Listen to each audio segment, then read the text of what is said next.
நம்ம இன்னைக்கு வந்துட்டு எஸ்பிஐ கிளர்க்கு மெயின்ஸுக்கு அரித்மெட்டிக் கொஸ்டின்ஸ் பார்த்துடலாம். ஒரு 10 நம்பர் ஆஃப் கொஸ்டின்ஸ் இருக்கும். ஸோ எல்லாமே எப்படி அப்ரோச் பண்ணுறது, ஏன்னா மெயின்ஸில் ஒரு கொஸ்டின் இருக்கும், உங்களுக்கு டைம் அதிகமாக இருக்கும். ஸோ எப்படி அப்ரோச் பண்ணுறது அந்த மாதிரி இதெல்லாம் பார்த்துடலாம். ஸோ ஃபஸ்ட்டு கொஸ்டின் வந்து ஒரு மென்சுரேஷன் டாப்பிக்கில் வந்து கேட்டிருக்காங்க. ஸோ கொஸ்டின் என்ன சொல்கிறாங்கன்னா, ஒரு ரெக்டாங்கிள், ஸோ அந்த ரெக்டாங்கிளோட லென்த்தை வந்து 6 சென்டிமீட்டராக குறைக்கும் போது அது ஒரு ஸ்கொயராக ஃபார்ம் ஆயிடுது. இப்போ ஒரு ஏரியா இருக்கும் ஸ்கொயருக்கு. செகண்ட் கேஸில் என்ன பண்ணுறாங்க, அதே ரெக்டாங்கிளுக்கு பிரெத்தை வந்து இன்க்ரீஸ் பண்ணுறாங்க. ஃபர்ஸ்ட் கேஸில் லென்த்தை டிக்ரீஸ் பண்ணாங்க, செகண்ட் கேஸில் வந்து பிரெத்தை வந்து இன்க்ரீஸ் பண்ணுறாங்க. அப்போ 6 சென்டிமீட்டர் இன்க்ரீஸ் பண்ணுறாங்க. அப்போ வந்துட்டு அகைன் இன்னொரு ஸ்கொயர் ஃபார்ம் ஆகுது. அந்த ஸ்கொயருக்கு ஒரு ஏரியா இருக்கும்ல, இது ரெண்டுத்துக்கும் உள்ள டிஃப்ரென்ஸ் வந்து 252ன்னு சொல்லிட்டாங்க. நம்மகிட்ட அந்த ரெக்டாங்கிளோட பெரிமீட்டர் கேட்குறாங்க. ஸோ இது எப்படி அப்ரோச் பண்ணலாம் அப்படின்னா, ஃபஸ்ட்டு அந்த ஒரு டயக்ராம் போட்டிங்கனாலே எல்லாமே முடிஞ்சு. ஸோ மென்சுரேஷன் சம்முக்கு நீங்கள் அந்த டயக்ராம் நல்லா ஞாபகம் வச்சுக்கணும், என்ன ஷேப்பில் வரும் அப்படின்றது. ஸோ ஃபஸ்ட்டு இங்கே என்ன சொல்கிறாங்க, ஒரு ரெக்டாங்கிள் சொல்கிறாங்க. ஸோ எக்ஸாக்டாக ரெக்டாங்கிள் ஷேப் வராது, பார்த்துங்க, ஒரு அசம்ஷன் தான் வரைகிறேன். ஸோ ஃபஸ்ட்டு இது வந்து லென்த்து, இது பிரெத்து தெரியும் நமக்கு. ஸோ லென்த்தை வந்து ஃபஸ்ட் கேஸில் என்ன செய்கிறாங்க, 6 சென்டிமீட்டர் கம்மி பண்ணுறாங்க. ஸோ 6 சென்டிமீட்டர்னா நம்ம இது வரைக்கும் எடுத்துக்குவோம் ஒரு அப்ராக்சிமேட்டாக. ஸோ இப்போ இந்த இந்த இந்த பார்ட் போயிடும். ஸோ உங்களுக்கு இது மட்டும் ஒரு ஸ்கொயராக ஃபார்ம் ஆகிருக்குமா. ஸோ இந்த ஸ்கொயருக்கு ஒரு ஏரியா இருக்கும்ல. இப்போ இது வந்து பி நமக்கு தெரியும், இதுவும் பி நமக்கு தெரியும். ஸ்கொயரில் வந்து 4 சைடுமே சேமாக இருக்கும். அப்போ இதுவும் பி, இதுவும் பி. அப்போ இதுலேருந்து நமக்கு என்ன தெரியுது, லென்த்துலேருந்து 6 கம்மி பண்ணால் பிரெத்து கிடைக்குது. அப்போது எல் மைனஸ் பி வந்து 6. ஸோ இது ஒரு பாயிண்ட் நமக்கு கிடச்சிருக்கு. இப்போ ஏரியா வந்துட்டு என்ன வரும், இந்த இந்த ஸ்கொயரோட ஏரியா பி ஸ்கொயரா, சைட் ஸ்கொயர். ஸோ இங்கே வந்து ஏன்றது வந்து பி பிரெத்து. ஸோ இந்த லென்த் வந்து பி ஸ்கொயர். ஓகேவா. அடுத்த கேஸில் என்ன பண்ணுறாங்க, இந்த பிரெத்தை வந்து இன்க்ரீஸ் பண்ணுறாங்க மேலே. ஸோ அப்படி இன்க்ரீஸ் பண்ணும்போது அகைன் இன்னொரு ஸ்கொயர் ஃபார்ம் ஆகுது. ஸோ இந்த மாதிரி இன்னொரு ஸ்கொயர் ஃபார்ம் ஆகுது. ஸோ இது டோட்டல் ஸ்கொயர்னா நமக்கு தெரியும்ல, இது எல்லுனா இதுவும் எல்லாருக்கும், இதுவும் எல்லாருக்கும், இதுவும் எல்லாருக்கும். ஸோ எல்லாமே எல்லு. அப்போ பியிலேருந்து 6 இன்க்ரீஸ் பண்ணால் லென்த்து கிடைக்குது. ஸோ எப்படி பார்த்தாலும் லென்த்துக்கும் பிரெத்துக்கும் உள்ள டிஃப்ரென்ஸ் வந்து 6 நமக்கு தெரிஞ்சிருச்சு. இப்போ இந்த ஸ்கொயரோட, அதாவது இப்போ நம்ம பெருசாக வரைஞ்சிருக்கோம்ல, அந்த பெரிய ஸ்கொயரோட ஏரியா வந்து என்ன வரும், சைடு வந்து எல்லா. ஸோ எல் ஸ்கொயர் வருமா. ஸோ எல் ஸ்கொயர், இது ரெண்டுத்துக்கும் உள்ள டிஃப்ரென்ஸ் தான் வந்து 252ன்னு சொல்லியிருக்காங்க. So A square minus B square formula நமக்கு தெரியும்ல, L plus B into L minus B equal to 256. சரி 252. எல் மைனஸ் பி 6 நமக்கு தெரியும், அதை இங்கே சப்ஸ்டியூட் பண்ணிங்கன்னா L plus B into 6 equal to 252 வரும். ஸோ எல் பிளஸ் பி வந்து என்ன வரும், 252வை 6ஆல் டிவைட் பண்ணிட்டீங்கன்னா 4 டைம்ஸ், ஸோ 2 டைம்ஸ் வருமா. ஸோ நம்மகிட்ட பெரிமீட்டரோட, சரி ரெக்டாங்கிளோட பெரிமீட்டர் கேட்குறாங்க. ரெக்டாங்கிளோட பெரிமீட்டர் ஃபார்முலா நமக்கு தெரியும், 2 times of L plus B. So இது அப்படியே ரெண்டாவது மல்டிப்ளை பண்ணிட்டீங்கன்னா 84ன்னு வரும். ஸோ இதுதான் இந்த கொஸ்டினோட ஆன்சர். அடுத்த கொஸ்டின் பார்த்தீங்கன்னா ஒரு மென்சுரேஷன் டாபிக் தான். ஸோ என்ன சொல்கிறாங்கன்னா, breadth of the rectangle is equal to diagonal of the square. So first square, அதனுடைய டயகனல் ஃபார்முலா நமக்கு தெரிஞ்சாகும். ஸோ ஒரு ஸ்கொயர் வந்துட்டு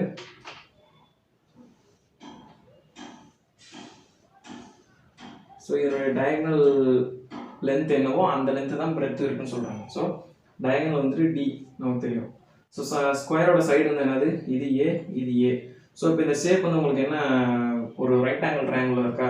அப்போது ரைட் ஆங்கிள் ட்ரையாங்கிள் இந்த பார்ட் வந்து ஹைப்போடெனியஸ். அப்போ ஹைப்போடெனியஸ் ஃபார்முலா நமக்கு தெரியும்ல, பித்தகோரஸ் தேற்றம் படி. So D square D equal to root of A square plus A square. அப்போ டி வந்து என்ன வரும், உள்ளே வந்து 2a ஸ்கொயர் இருக்குமா. So A square root out வெளில எடுத்தீங்கன்னா வெறும் ஏன்னு வரும். ஸோ ரூட் 2 இன்ட்டு ஏன்னு வரும். ஸோ இதுதான் டயகனலோட ஃபார்முலா. அடுத்தது என்ன சொல்கிறாங்க, இந்த ஸ்கொயரோட சைடு வந்துட்டு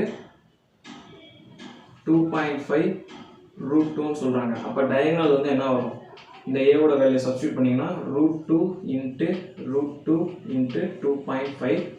ஸோ கடைசியாக டயகனல் வந்து 5ன்னு வரும். அப்போது அந்த ரெக்டாங்கிளோட பிரெத்தும் 5 தான் வரும். ஸோ நம்மகிட்ட லென்த்துக்கும் பிரெத்துக்கும் உள்ள ரேஷியோ சொல்கிறாங்க. என்ன சொல்கிறாங்க, 3:1. அப்போது ஸோ 1 யூனிட் வந்து 5னா, ஸோ 3 யூனிட்ஸ் வந்து 15 இருக்கும். ஸோ 15 × 5. நம்மகிட்ட ஏரியா கேட்குறாங்க, ரெக்டாங்கிளோட ஏரியா. ஏரியா ஃபார்முலா நமக்கு தெரியும் இல்லையா, L into B. So L into B பண்ணிட்டீங்கன்னா 15 இன்ட்டு 5 75. ஸோ இதான் அந்த கொஸ்டினோட ஆன்சர். ஸோ இப்போ தேர்ட் கொஸ்டின் வந்துட்டு ஒரு போட் அண்ட் ஸ்ட்ரீம் டாபிக்லேருந்து கேட்டிருக்காங்க. கொஸ்டின் என்ன சொல்கிறாங்க, equal distance is covered. So ஈக்குவல் டிஸ்டன்ஸ்னு சொல்லிட்டாலே நம்ம அந்த ஆவரேஜ் ஸ்பீட் ஃபார்முலா நம்ம யூஸ் பண்ணலாம். ஒன்று அப்ஸ்ட்ரீம் டவுன் ஸ்ட்ரீம் வச்சு ஆவரேஜ் ஸ்பீட் ஃபார்முலா போடுறீங்கன்னா நம்ம நார்மலாக பண்ணுவோம்ல 2AB divide by A + B. So நீங்கள் போட் ஸ்பீடு ரிவர்ஸ் ஸ்பீடை வச்சு பண்ண போனீங்கன்னா B² minus W² divide by B. இதுதான் ஆவரேஜ் ஸ்பீடு. ஸோ ரெண்டு ஆவரேஜ் ஸ்பீட் இருக்கு நம்மகிட்ட.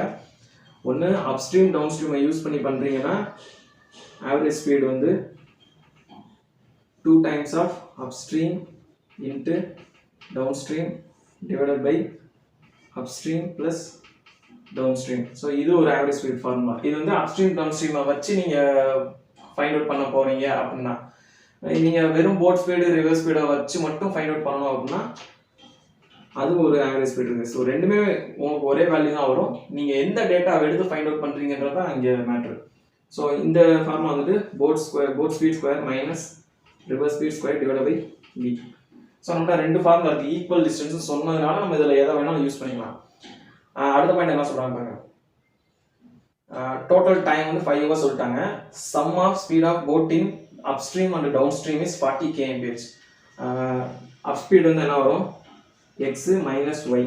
டவுன் ஸ்ட்ரீம் என்ன வரும், எக்ஸ் ப்ளஸ் ஒய். இது ரெண்டுத்தோட சம் வந்துட்டு 40ன்னு சொல்லிட்டாங்க.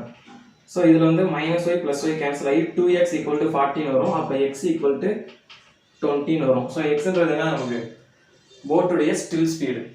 ஸோ அடுத்த பாயிண்ட்ல என்ன சொல்கிறாங்கன்னா, இந்த போட்டுடைய ஸ்டில் ஸ்பீடுக்கும் ஸ்ட்ரீம் ஸ்பீடுக்கும் உள்ள ரேஷியோ சொல்கிறாங்க. ஸோ 600% மோர்னு சொல்கிறாங்க. அப்போது y வந்து 100 இருந்தால் எக்ஸ் வந்துட்டு 700 இருக்கும். அதுதான் 600 மோர்ன்றதுக்கு மீனிங். ஸோ ரேஷியோ எடுத்திங்கன்னா 7:1 வரும். ஸோ நமக்கு தெரியும் இந்த 7 யூனிட்ஸோட வேல்யூ தான் இங்கே 20 ஃபைண்ட் அவுட் பண்ணியிருக்கோம். அப்போ 1 யூனிட்டோட வேல்யூ வந்து என்ன வரும், ஸோ இது வந்து 20 நமக்கு தெரியும். 1 யூனிட்டோட வேல்யூ வந்து 20/7 வருமா, அதாவது 7 யூனிட்ஸ் வந்து 20. அப்போ 1 யூனிட் வந்து என்ன வரும், 20/7 வரும். ஸோ அதுதான் இப்போ நம்மகிட்ட ஸ்டில் ஸ்பீட் இருக்குது, ஸ்ட்ரீம் ஸ்பீட் இருக்குது. நம்ம எடுத்துகிட்டு போய் இதில் சப்ஸ்டியூட் பண்ணி ஃபைண்ட் அவுட் பண்ணலாம் டிஸ்டன்ஸை. அப்படி இல்லை ரேஷியோவில் பண்ணாலும் எப்படினாலும் ஓகே தான். ஸோ ஃபஸ்ட் நம்ம ரேஷியோவில் ஃபைண்ட் அவுட் பண்ணிடுவோம். ஸோ ரேஷியோவில் வந்து அப்ஸ்ட்ரீம் டவுன் ஸ்ட்ரீம் வேணுமா. ஸோ அப்ஸ்ட்ரீமுக்கு வந்து என்ன வேணும், X minus Y. So 20 minus 20/7 பண்ணிங்கன்னா என்ன வரும், 120/7 வரும். ஸோ 120/7. இதுவே டவுன் ஸ்ட்ரீம் ஸ்பீடு வேணும் அப்படின்னா ரெண்டையும் ஆட் பண்ணணும். ஸோ 140 160/7 வரும். ஓகேவா, இது வந்து ஸ்பீட் ரேஷியோ. டைம் ரேஷியோ வேணால் என்ன பண்ணுவோம், அப்படியே அதை இன்வெஸ்ட் பண்ணுவோமா. ஸோ ரேஷியோவில் வந்து இந்த 7 கேன்சல் ஆயிடும். ஸோ இது வந்து 3 டைம்ஸ் போகும், இது வந்து 4 டைம்ஸ் போகும். அப்போ ரேஷியோ திருப்பி போடும்போது 4:3 வரும். இது வந்து டைம் ரேஷியோ. ஸோ டோட்டலாக 7 யூனிட்ஸ் வருதா டைம் ரேஷியோ. நமக்கு டோட்டல் டைம் கொஸ்டினில் 5 hours சொல்லியிருக்காங்க. ஸோ 7 யூனிட்ஸ் வந்து 5 hours ஈக்குவல். அப்போ 4 யூனிட்ஸ் வந்து 1 யூனிட் வந்து 5/7. அப்போ 4 யூனிட்ஸ் வந்து 4 × 5/7 வந்து என்ன வரும், 20/7 hours. இதுவே இந்த 3 யூனிட்ஸ் வந்து என்ன வரும், 3 × 5/7 பண்ணிங்கன்னா 15/7 hours.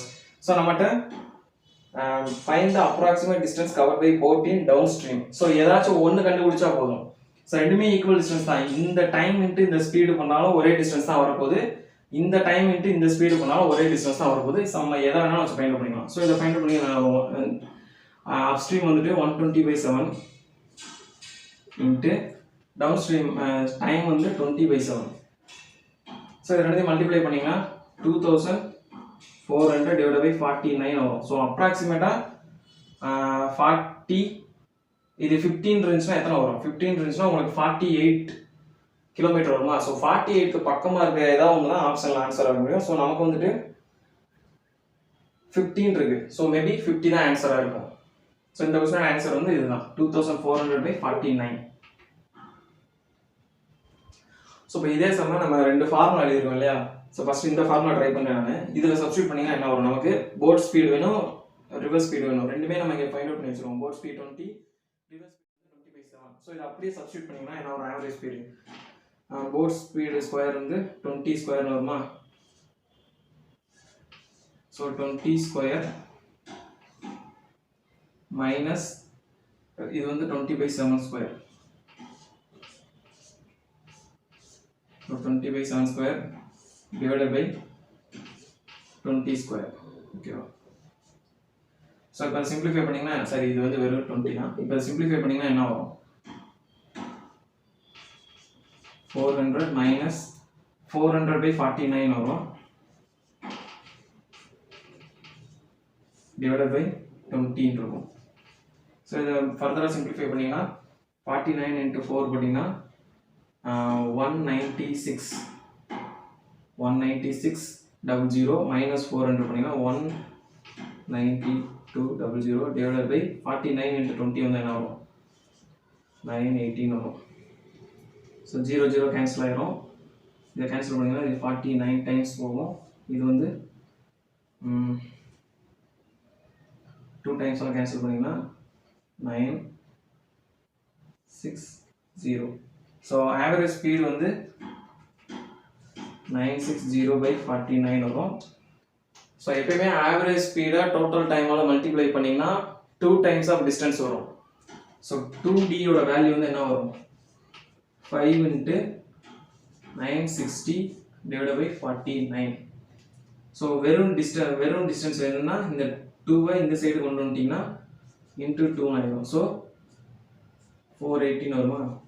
ஸோ நமக்கு அங்கே கிடச்ச அதே ஆன்சர் தான் வருது. 5 × 480 பண்ணிங்கன்னா 2400 டிவைடட் பை 49. ஸோ ப்ரீவியஸ் வேல்யூவும் அதே தான் வந்துச்சு. ஸோ அடுத்த கொஸ்டின் வந்துட்டு ஒரு பார்ட்னர்ஷிப் சம்மு. என்ன சொல்கிறாங்கன்னா ஏபி 2 பேர், ஏ வந்து 800 இன்வெஸ்ட் பண்ணுறாங்க, பி வந்து 1600 இன்வெஸ்ட் பண்ணுறாங்க.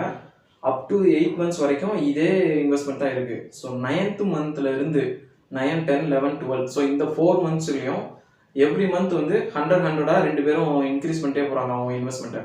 ஸோ நம்ம இன்வெஸ்ட்மெண்ட் ரேஷியோ வந்து நம்ம எப்படி எழுதலாம்? ஃபஸ்ட்டு 8 monthsக்கு வந்து ஏ, இந்த சைடு பி கொஞ்சம் தள்ளி எழுதுங்க பெருசாக வரும். ஸோ ஏபி, ஸோ ஏ வந்து ஃபஸ்ட்டு 8 monthsக்கு வந்து 800. ஸோ எல்லாமே 800, 1600 அப்புறமா வந்து எவ்ரி மந்த் 100 இன்க்ரீஸ் பண்ணாங்க. ஸோ எல்லாமே 100 பேஸாக இருக்குது.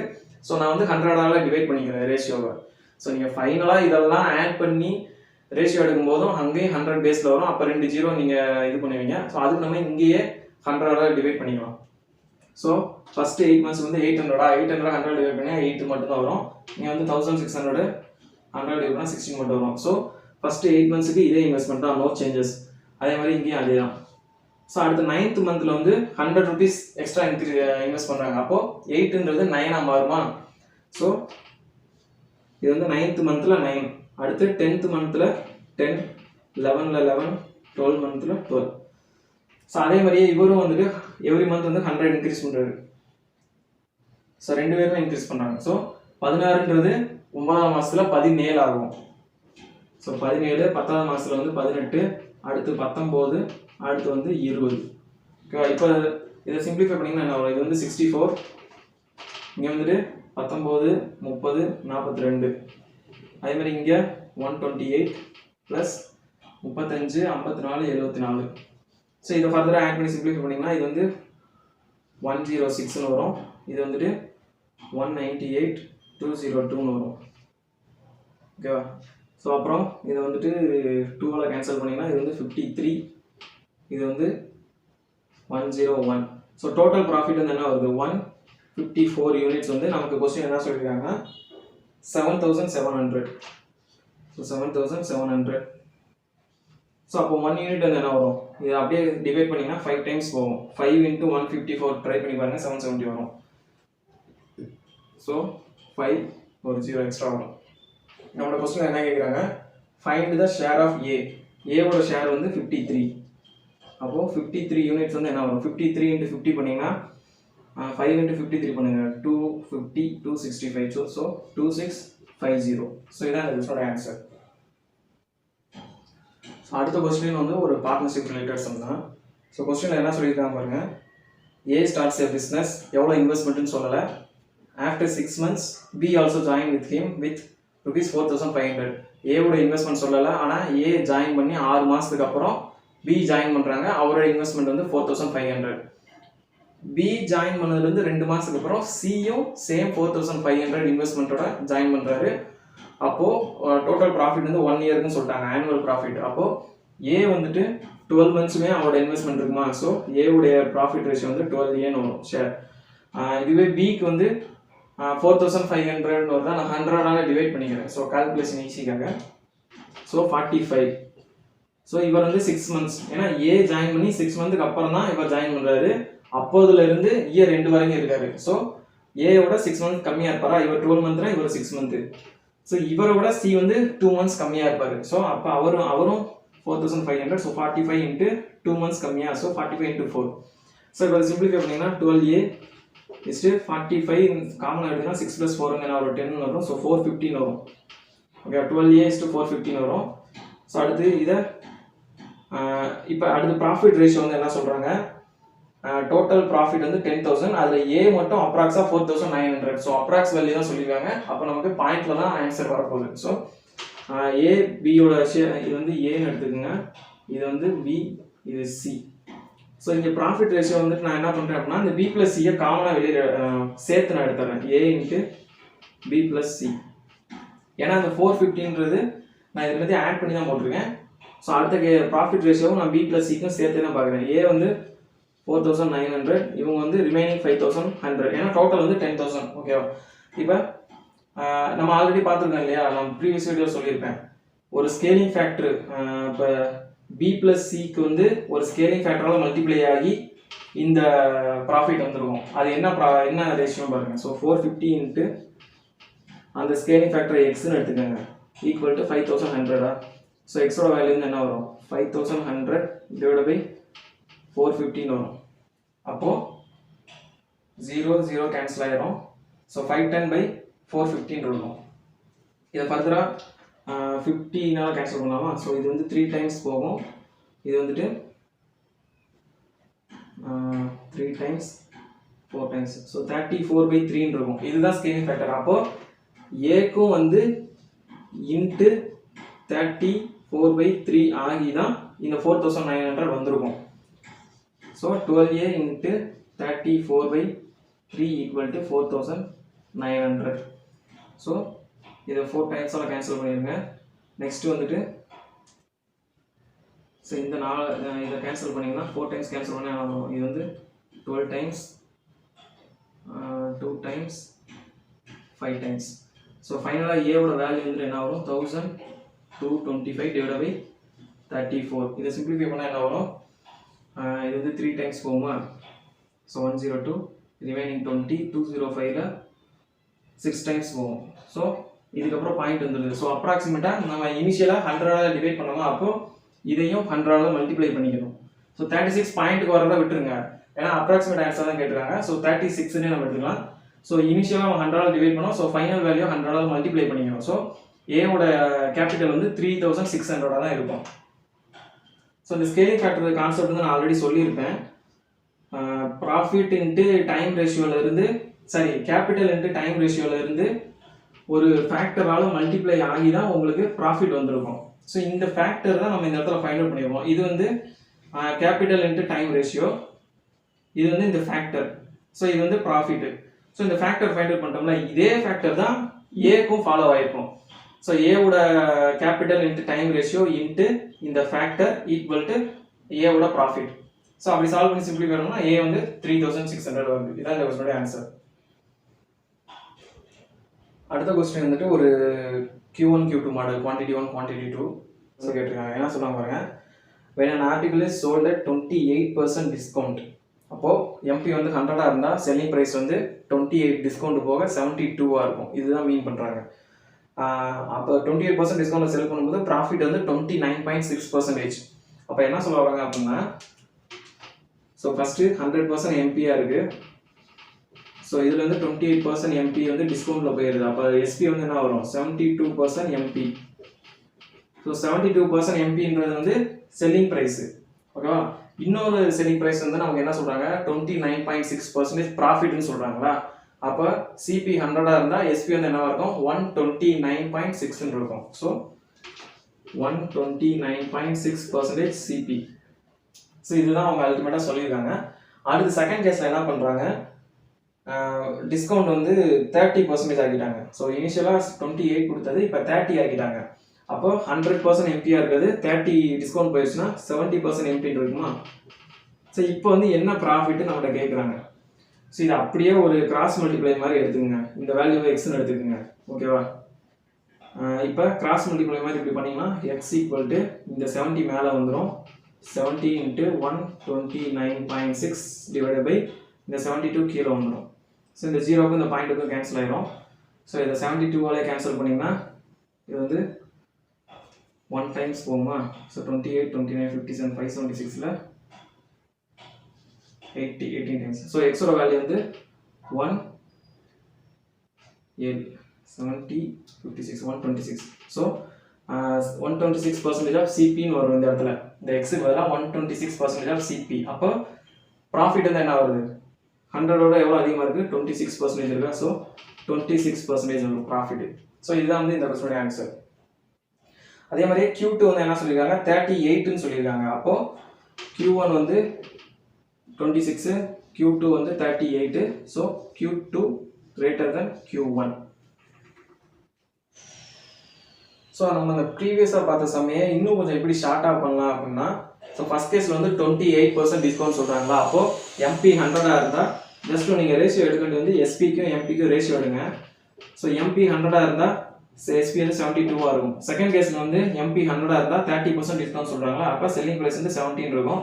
ஸோ இது ரெண்டு கேன்சல் ஆகும். இது வந்து 36:35 இருக்கும். ஸோ இந்த 36ஓட வேல்யூ வந்துட்டு 29.6% ப்ராஃபிட்னு சொல்கிறாங்க. அப்போது 129.6ன்னு வரும். ஸோ நீங்கள் கால்குலேஷன் பர்பஸ்க்காக இந்த பாயிண்ட் எடுத்துருங்க. லாஸ்ட்டாக ஒரு டெசிமல் தள்ளி புள்ளி வச்சுக்கோங்க. ஸோ அப்போ இது வந்து கேன்சல் பண்ணிங்கன்னா 1 யூனிட் வந்து என்ன வரும். ஸோ 3 டைம்ஸ் போகுமா, 108, 216. ஸோ 6 டைம்ஸ் போகும். அப்போ 35 வந்து என்ன வரும், 35 × 36 பண்ணிங்கன்னா ஸோ 35 × 35 + 1. ஸோ 35 ஸ்கொயர் வந்து 1225 + 35. ஸோ 1260 வருமா. நம்ம இங்கே ஒரு புள்ளி வைக்கணும். ஸோ இங்கே ஒரு புள்ளி வச்சிடும். ஸோ 126ன்னு ஒரு ஆன்சர். ஸோ அப்போ ப்ராஃபிட் வந்துட்டு 26%. ஸோ இதுவும் ஒரு மெத்தட். ஸோ அடுத்த கொஸ்டின் வந்துட்டு ஒரு time and work Q1 Q2 model தான். ஃபஸ்ட்டு என்ன சொல்கிறாங்க, Q1க்கு என்ன சொல்கிறாங்கன்னா 12 men வந்து 10 டேஸில் ஒர்க்கை கம்ப்ளீட் பண்ணாங்க. அப்போ டோட்டல் ஒர்க்கு வந்து என்ன வரும், 12 men × 10 வரும். அதே ஒர்க்கை 18 women வந்து 20 டேஸில் முடிக்கிறாங்க. ஸோ 18 women 18W × 20 சேம் ஒர்க்கை 27 சில்ட்ரன்ஸு 20 டேஸில் முடிக்கிறாங்களா. இப்போ இந்த 0 எல்லாமே கேன்சல் ஆகிடும். ஸோ 12, 36, 54 இருக்குது. ஸோ 6ஆல் கேன்சல் பண்ணிங்கன்னா இது வந்து 2M வரும். இங்கே வந்து 3 × 2 6Wன்னு வரும். ஸோ இங்கே வந்துட்டு 29C வரும். ஓகேவா. இப்போ M/W/C வந்து என்ன வரும். ஸோ M வேணும்னா M விட்டுட்டு இது ரெண்டையும் மல்டிப்ளை பண்ணுங்க. 6 × 4 வந்து 54ன்னு வரும். W வேணும்னா W விட்டுட்டு இதையும் மல்டிப்ளை பண்ணிங்கன்னா 18 வரும். C வேணும்னா இந்த C பார்ட்டை விட்டுட்டு இதையும் மல்டிப்ளை பண்ணிங்கன்னா 12ன்னு வரும். ஸோ இப்போ 3ஆல் சிம்பிளிஃபை பண்ணிங்கன்னா 18, இது வந்து 6, 4. ஸோ அகைன் 2ஆல் கேன்சல் பண்ணிங்கன்னா இது 9 டைம்ஸ், 3 டைம்ஸ், 2 டைம்ஸ். ஸோ இதுதான் வந்து எஃபிஷியன்சி. இப்போ இந்த எஃபிஷியன்சி வந்து இங்கே ஏதாவது ஒரு இடத்துல சப்ஸ்டியூட் பண்ணி டோட்டல் ஒர்க்கை ஃபைண்ட் அவுட் பண்ணிடுங்க. நான் வந்து எம்மில் சப்ஸ்டியூட் பண்ணேன். அப்போ டோட்டல் ஒர்க் வந்து என்ன வரும், 12 × மென்னோட எஃபிஷியன்சி 9 × 10. ஸோ 1080 வருமா. ஸோ நீங்கள் 3, 2 இங்கே சப்ஸ்டியூட் பண்ணாலும் எங்கே பண்ணாலும் ஒரே ஒர்க் தான் வரும். இங்கே பண்ணிங்கன்னா 18 × 3 54 × 20 பண்ணிங்கன்னா 1080 தான் வரும். இங்கேயும் 1080 தான் வரும். ஸோ டோட்டல் ஒர்க் வந்து 1080. அடுத்து Q1க்கு வந்து என்ன சொல்கிறாங்கன்னா 9 women 9 children சேர்ந்து ஃபஸ்ட்டு 16 days ஒர்க் பண்ணுறாங்க. அந்த 16 days அவங்க கம்ப்ளீட் பண்ணுற ஒர்க் என்னவாக இருக்கும், 9 women எஃபிஷியன்சி வந்து 3 + 9 children எஃபிஷியன்சி வந்து 2 சேர்ந்து 16 daysல ஒர்க் பண்ணுறாங்க. ஸோ இந்த ஒர்க் டன் வந்து என்ன வரும், 9 காமனாக எடுத்தீங்கன்னா 3 + 2 5 இருக்கும். ஸோ 45 × 16 640. ஸோ 720 வருமா. ஸோ ரிமைனிங் ஒர்க் வந்து 360. இந்த ரிமைனிங் 360-ஐ 1 டேல முடிக்கணும் அப்படின்னா எவ்வளவு மெயின் தேவைன்னு கேட்குறாங்க. ஸோ ஒரு மெயினோட எஃபிஷியன்சி 9. அப்போது எக்ஸ் நம்பர் ஆஃப் மென் சேர்ந்து செய்கிறாங்க அப்படின்னா 9x. ஸோ இதை சிம்பிளிஃபை பண்ணிங்கன்னா ஸோ நான் ஒரு மெயினோட எஃபிஷியன்சி 9 வச்சுக்கோங்க. அப்போ எத்தனை மென் சேர்ந்து 1 டேல முடிக்கலாம். ஸோ 1 டே கேட்குறாங்க × 1. இது வந்து 40 இருக்கும். அப்போது 40 men நமக்கு தேவை. அந்த ரிமைனிங் 360 1 டேல முடிக்கணும் அப்படின்னா 40 men நமக்கு தேவை. இதுதான் Q1. Q2 வந்து என்ன சொல்லியிருக்காங்க? Q2 வந்து 36. அப்போ Q1 greater than Q2.